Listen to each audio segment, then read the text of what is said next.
ओम श्री परमात्मने नमः। ओम नमो भगवते वासुदेवाय। श्रीमद् भागवतम महापुराण प्रथम स्कंद अध्याय 7वां। अश्वत्थामा द्वारा द्रौपदी के पुत्रों का मारा जाना और अर्जुन के द्वारा अश्वत्थामा का मानमर्दन। श्री शौनक जी ने पूछा कि सूत जी, सर्वज्ञ एवं सर्वशक्तिमान व्यास भगवान ने नारद जी का अभिप्राय सुन लिया, फिर उनके चले जाने पर उन्होंने क्या किया? श्री सूत जी ने कहा कि ब्रह्म नदी सरस्वती के पश्चिम तट पर शम्प्याप्रास नाम का एक आश्रम है। वहाँ ऋषियों के यज्ञ चलते ही रहते हैं। वहीं व्यास जी का अपना आश्रम है। उसके चारों ओर बेर का सुंदर वन है। उस आश्रम में बैठकर उन्होंने आचमन किया और स्वयं अपने मन को समाहित किया। उन्होंने भक्ति योग के द्वारा अपने मन को पूर्णतया एकाग्र और निर्मल करके आदि पुरुष परमात्मा और उनके आश्रय से रहने वाली माया को देखा। ऐसी माया से मोहित होकर यह जीव तीनों गुणों से अतीत होने पर भी अपने को त्रिगुणात्मक मान लेता है और इस मान्यता के कारण होने वाले अनर्थों को भोगता है। इन अनर्थों की शांति का साक्षात साधन है केवल भगवान का भक्ति योग। परंतु संसार के लोग इस बात को नहीं मानते। यही समझ कर उन्होंने इस परमहंसों की संहिता श्रीमद् भागवतम की रचना की। इसके श्रवण मात्र से पुरुषोत्तम भगवान श्री कृष्ण के प्रति परम प्रेममयी भक्ति हो जाती है, जिससे जीव के शोक मोह और भय नष्ट हो जाते हैं।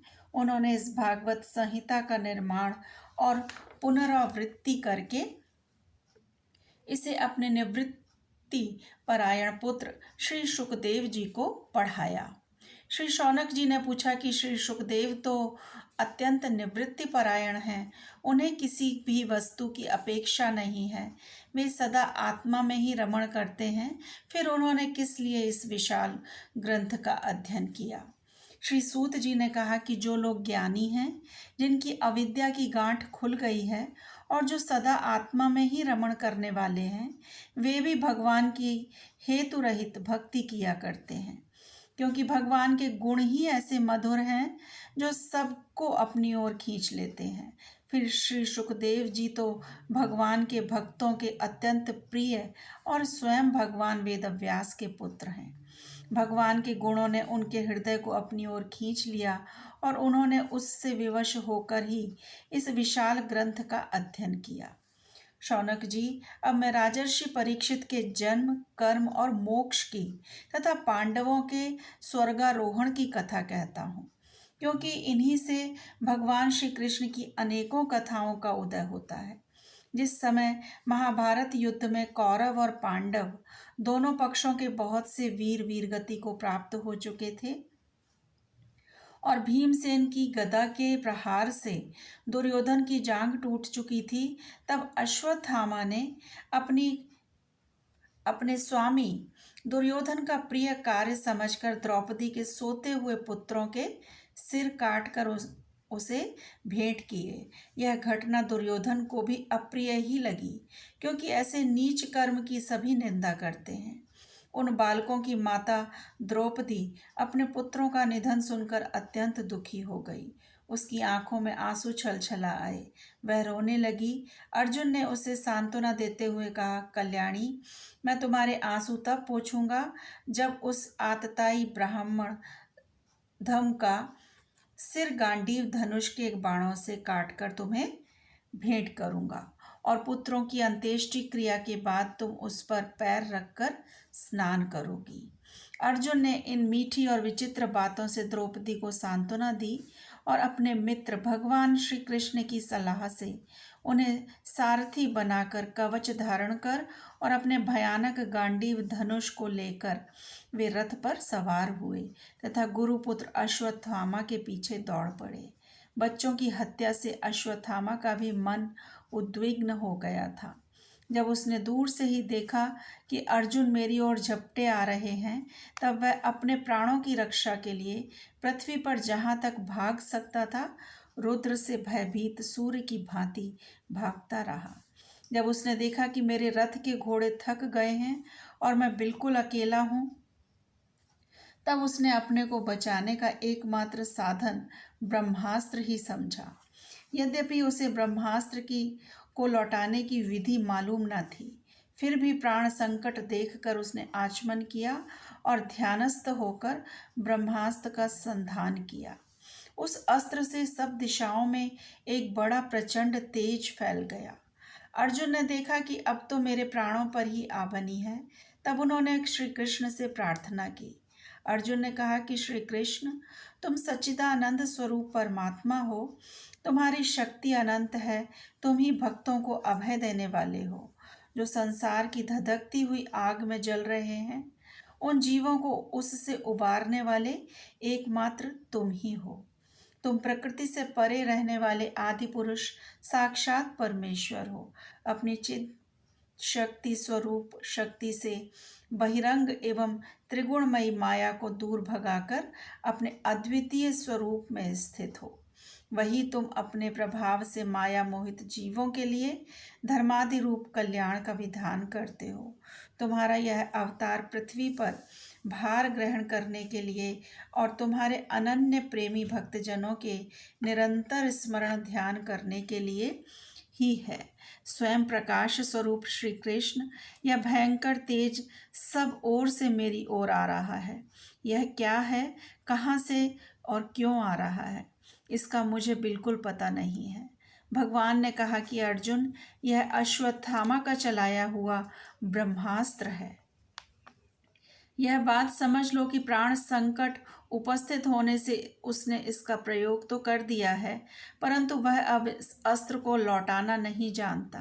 किसी भी दूसरे अस्त्र में इसको दबा देने की शक्ति नहीं है। तुम शास्त्रास्त्र विद्या को भली भांति जानते ही हो। ब्रह्मास्त्र के तेज से ही इस ब्रह्मास्त्र की प्रचंड आग को बुझा दो। सूत जी कहते हैं, अर्जुन विपक्षी वीरों को मारने में बड़े प्रवीण थे। भगवान की बात सुनकर उन्होंने आचमन किया और भगवान की परिक्रमा करके ब्रह्मास्त्र के निवारण के लिए ब्रह्मास्त्र का ही संधान किया। बाणों से वेष्टित उन दोनों ब्रह्मास्त्रों के तेज प्रलयकालीन सूर्य एवं अग्नि के समान आपस में टकराकर सारे आकाश और दिशाओं में फैल गए और बढ़ने लगे। तीनों लोकों को जलाने वाली उन दोनों अस्त्रों की बड़ी हुई लपटों से प्रजा जलने लगी और उसे देखकर सबने यही समझा कि यह प्रलय काल की सामवर्तक अग्नि है।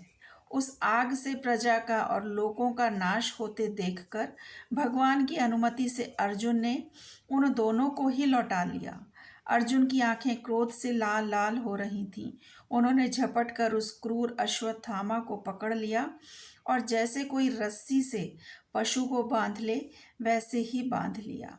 अश्वत्थामा को बलपूर्वक बांधकर अर्जुन ने जब शिविर की ओर ले जाना चाहा, तब उसने कमल नयन भगवान श्री कृष्ण ने कुपित होकर कहा, अर्जुन, इस ब्राह्मण धम को छोड़ना ठीक नहीं है। इसको तो मार ही डालो। इसने रात में सोए हुए निरपराध बालकों की हत्या की है। धर्मवेत्ता पुरुष, असावधान मत वाले पागल सोए हुए बालक, स्त्री, विवेक ज्ञान शून्य, शरणागत, रथहीन और भयभीत शत्रु को कभी नहीं मारते, परंतु जो दुष्ट और क्रूर पुरुष दूसरों को मारकर अपने प्राणों का पोषण करता है, उसका तो वध ही उसके लिए कल्याणकारी है।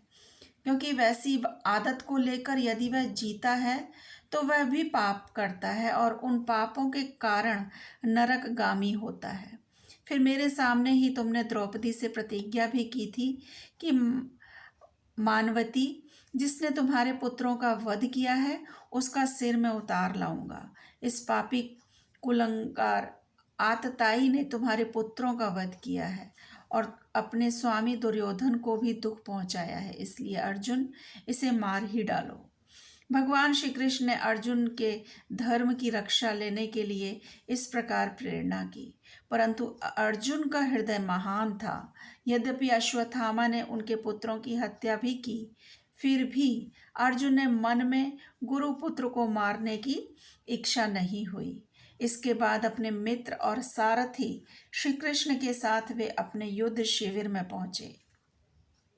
वहां अपने मृत पुत्रों के लिए शोक करती हुई द्रौपदी को उसे सौंप दिया। द्रौपदी ने देखा कि अश्वत्थामा पशु की तरह बांध कर लाया गया है। निंदित कर्म करने के कारण उसका मुख नीचे की ओर झुका हुआ है। अपना अनिष्ट करने वाले गुरुपुत्र अश्वत्थामा को इस प्रकार अपमानित देखकर द्रौपदी का कोमल हृदय कृपा से भर आया और उसने अश्वत्थामा को नमस्कार किया। गुरुपुत्र का इस प्रकार बांध कर लाया जाना सती द्रौपदी को भी सहन नहीं हुआ। उसने कहा, छोड़ दो, इन्हें छोड़ दो, ये ब्राह्मण हैं, हम लोगों के अत्यंत पूजनीय हैं, जिनकी कृपा से आपने रहस्य के साथ सारे धनुर्वेद और प्रयोग तथा उपसंहार के साथ संपूर्ण शास्त्रास्त्रों का ज्ञान प्राप्त किया है।